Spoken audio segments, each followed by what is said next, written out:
बच्चों, कैसे हैं आप लोग? आशा करते हैं अच्छे से होंगे और आपकी पढ़ाई भी अच्छे से चल रही होगी। बच्चों, जो हम लोग कर रहे हैं क्लास 9th का व्याकरण हो चुका है, संस्कृत व्याकरण। क्लास 10th का व्याकरण कर रहे हैं, उसमें है व्यंजन संधि। व्यंजन संधि नहीं, हल संधि, सॉरी, विसर्ग संधि। ठीक है, व्यंजन और हल दोनों एक ही होता है। हाँ, विसर्ग संधि कर रहे हैं हम।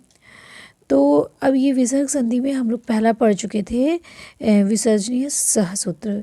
ठीक है, विसर्जनीय सहसूत्र पढ़ चुके थे। आज हम लोग उसका अभ्यास करेंगे। हमने कहा था आपसे कि जो शुरू सूत्र भी आज हम आपको पढ़ाएंगे, लेकिन सॉरी, आज हम आपको सिर्फ इसका अभ्यास करवा पाएंगे। ठीक है, थोड़ा सा टाइम बाउंडेशन होने के कारण हम नहीं करवा पा रहे हैं, तो इसका जो शुरू सूत्र हम आपको कल पढ़ाएंगे। आज देखिए, आज हम लोग करते हैं इसका अभ्यास। देख लीजिए, निम्नलिखित शब्दों में संधि विच्छेद कीजिए तथा संधि का नामोल्लेख कीजिए। तो चलिए हम लोग एक एक संधि करना शुरू करते हैं। विसर्जनीय सहसूत्र हम आप लोग को पढ़ा चुके हैं कल। ठीक, तो आज इसका हम अच्छे से आप लोग पढ़ चुके होंगे, तो आज इसका अभ्यास करने में आसानी होगी। नद्या तटे, नद्यास तटे। अब देखिए, बोलने में भी आ जा रहा है ना, नद्याः। क्या हो जाएगा? नद्याः। एक मिनट, नद्याः, ये वाला द है, ऊपर से ऐसे रहता है। नद्याः प्लस तटे। अब ये देखिए, ये त आया ना, त क्या है? खर प्रत्याहार है। तो विसर्ग के बाद खर प्रत्याहार आएगा, तो विसर्ग किसमें बदल जाएगा? स में बदल जाएगा। तो क्या बदल गया? नद्यास तटे। बालकाश्च, बालकाश्च, बालकाः, बालकाः प्लस च। ठीक है, तो विसर्ग के बाद क्या आ गया? च। च यानी खर प्रत्याहार। तो विसर्ग किसमें बदल गया? विसर्ग किसमें बदल गया? बालकाश्च में। किसमें बदल गया? देखिए, ये विसर्ग स में बदल गया, स प्लस च। ठीक, और ये स्तुश्चुनाचु संधि के कारण सकार किसमें बदल गया? तालव्य श में। सकार बदल गया तालव्य श में, तो क्या बन गया?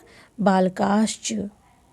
ठीक है, अब इसमें आप पीछे की संधि भी, व्यंजन संधि भी, हल संधि, व्यंजन संधि में क्या, हल विसर्ग संधि में क्या होता है कि व्यंजन संधि भी थोड़ा थोड़ा जोड़ते भी चलते हैं।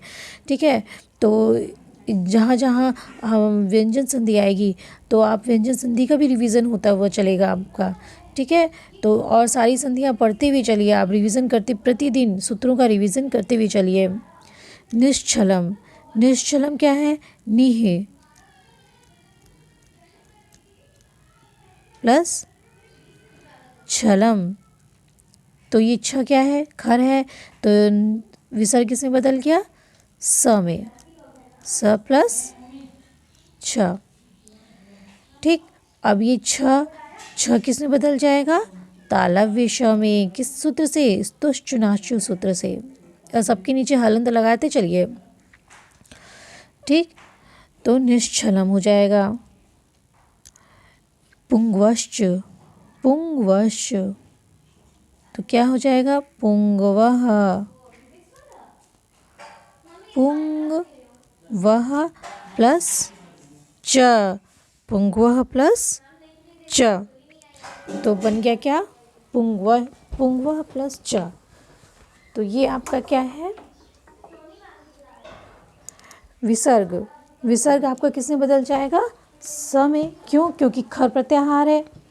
विसर्ग आपका बदल जाएगा स में, और अब स किसमें बदल जाएगा?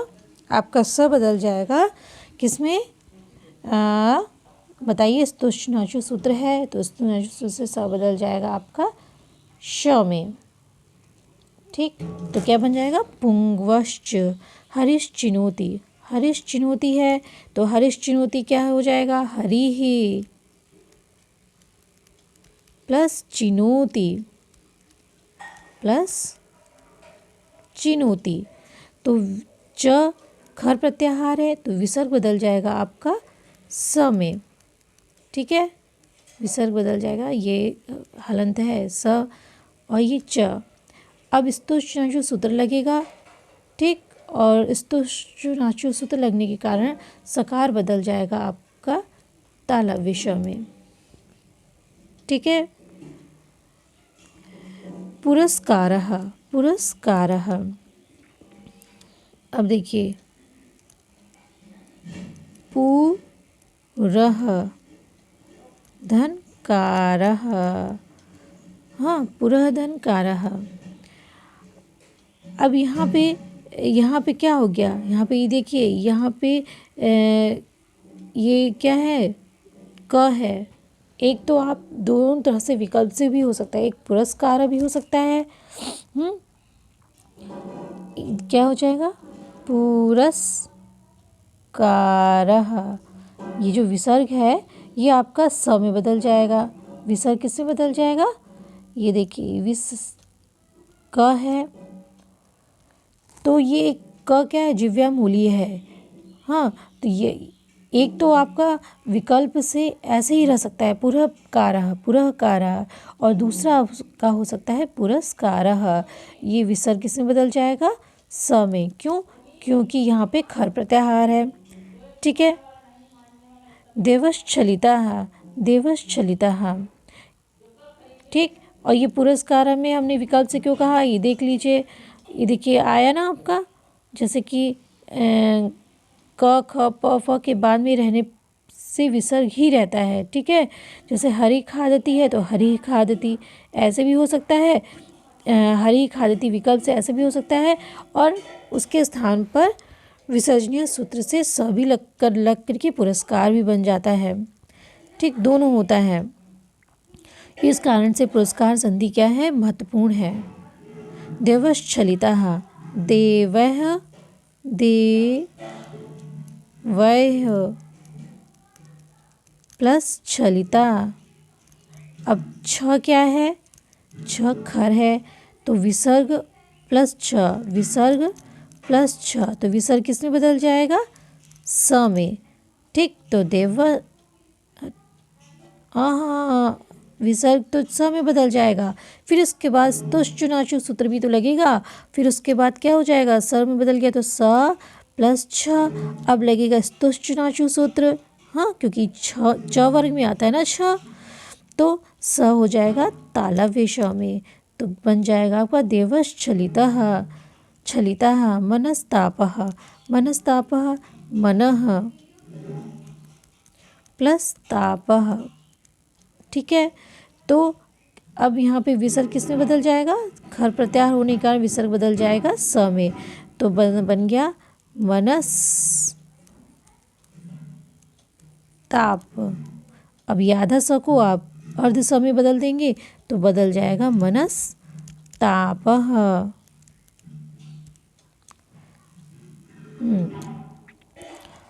और देखिए मनस्ताप हो गया। निम्नलिखित में संधि कीजिए तथा संधि का नामोल्लेख कीजिए।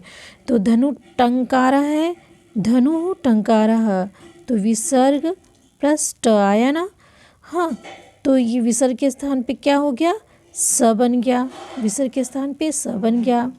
ठीक, अब स प्लस ट, तो स किस में बदल जाएगा, मूर्धन्य श में।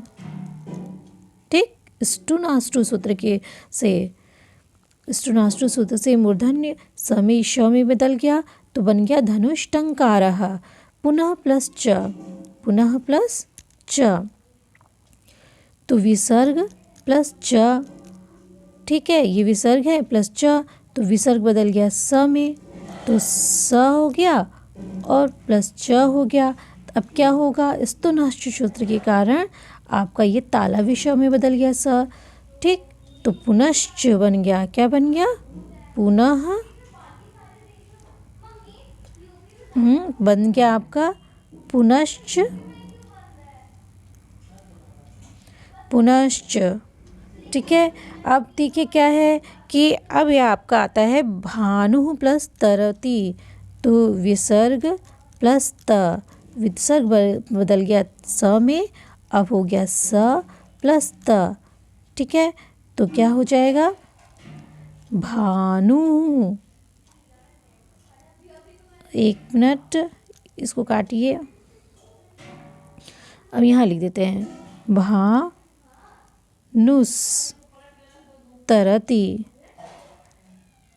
ठीक है। अब ये देखिए तरुः फलति, तो विसर्ग प्लस फ, तरुः फलति है ना, विसर्ग प्लस फ, तो विसर्ग प्लस फ हो गया, तो विसर्ग किस में बदल जाएगा, स में। ठीक, एक ऐसे भी हो सकता है, और दूसरा ये है कि आप यहाँ पे स में न बदल करके ये उपपद्यमानीय हो गया ना, क्या हो गया आपका, उपपद्यमानीय। तरुः फलति, क्या कर देंगे, तरुः ज्यों का त्यों विसर्ग ही रखिए। आप इसका विच्छेद करिए, और विच्छेद ये है ही, आप इसको ज्यों का त्यों रखिए, तरुः फलति। क्यों, क्योंकि ये फ क्या है, उपपद्यमानीय है। ठीक है, तो विसर्ग ज्यों का त्यों रहेगा। कः करिष्यति, कः करिष्यति, अब कः करिष्यति आया। ठीक है, कस करिष्यति नहीं करेंगे। अब देखिए क आ गया ना, हाँ, तो ये क्या हो जाएगा, ये क किस में बदल जाएगा आपका, ये क बदल जाएगा, बदलेगा नहीं, क्यों, क्योंकि ये एक जिव्यामूली हो गया। हाँ, तो कः करिष्यति ज्यों का त्यों रहेगा। ठीक है, जिव्यामूली और उपपद्यमानी जब आए तो आप ज्यों का त्यों लिख सकते हैं। ठीक है, और पुरस्कार में एक दो संधियां और लगती हैं, जिस कारण से ये पुरस्कार हो गया है। ठीक, आप इसको पुरस प्लस कारः भी लिखते हैं, पुरस प्लस कारः, 2 और 3 संधियां लगने के कारण हुआ है। यहाँ पे आप पुरः प्लस कारः जो किए हैं, इसमें यहाँ पे स आया है, फिर उसके बाद क आया है, इस कारण से यहाँ पे पुरस्कार बना है। तो आप पुरस्कारः, पुरः प्लस कारः, ऐसे करके आप इसको विशेष तौर पे इसको याद रखिए। और बाकी, और जो बाकी है एक अपवाद के रूप में समझ के इसको याद रखिए। और बाकी जो आ रहा है आपका उपपद्यमानी और जिव्यामूली, उसके आगे यदि विसर्ग आता है तो आप ज्यों का त्यों रखिए। ठीक है, विसर्जनीय सहसूत्र की व्याख्या कीजिए। विसर्जनीय सहसूत्र की व्याख्या कर लीजिए। क्या होता है कि जब आप ऐसे लिख सकते हैं कि जब विसर्ग के बाद खर प्रत्याहार आए तो विसर्ग के स्थान पर स आदेश हो जाता है। ये सामान्य नियम है, और उपपद्यमानीय ये आपको जानना है, ऐसे ही जानकारी में ऐसे जानना है कि जब उपपद्यमानीय और जिव्यामूली आए तो विसर्ग का विसर्ग ही रह जाता है, वगैरह वगैरह। लेकिन आपकी एग्जैक्ट परिभाषा क्या होगी कि जब विसर्ग के बाद खर प्रत्याहार आए तो विसर्ग के स्थान पर क्या हो जाता है, स आदेश हो जाता है। दंती स है, ये दंती स आदेश हो जाता है। ये आपकी सूत्र की व्याख्या है। ठीक है, फिर आप 1-2 उदाहरण दे दीजिए। हाँ, इन्हीं में से धनुष्टंकारः पुनः च, इसका उदाहरण दे दीजिए। ठीक, तो बच्चों अब हम लोग इसको जो दूसरा सूत्र है सजोषोरुह सूत्र, ये हम लोग कल पढ़ेंगे। और इस जो अभ्यास है आपका, इसको अच्छे से कर लीजिए, इस पे प्रैक्टिस करिएगा। ये वीडियो कैसा लगा आपको ज़रूर बताइएगा, और जो न समझ में आए हमसे ज़रूर पूछ लिया करिए। और दूसरी चीज़ ये है कि यदि आपने अभी तक इसको सब्सक्राइब नहीं किया है तो सब्सक्राइब कर लीजिए, और सब्सक्राइब करने से जो भी मैं वीडियो डालूँगी वो आप तक पहुंच जाएगी। और अपने दोस्तों को शेयर ज़रूर करिएगा ताकि वो भी इसका लाभ उठा सकें। नमस्कार।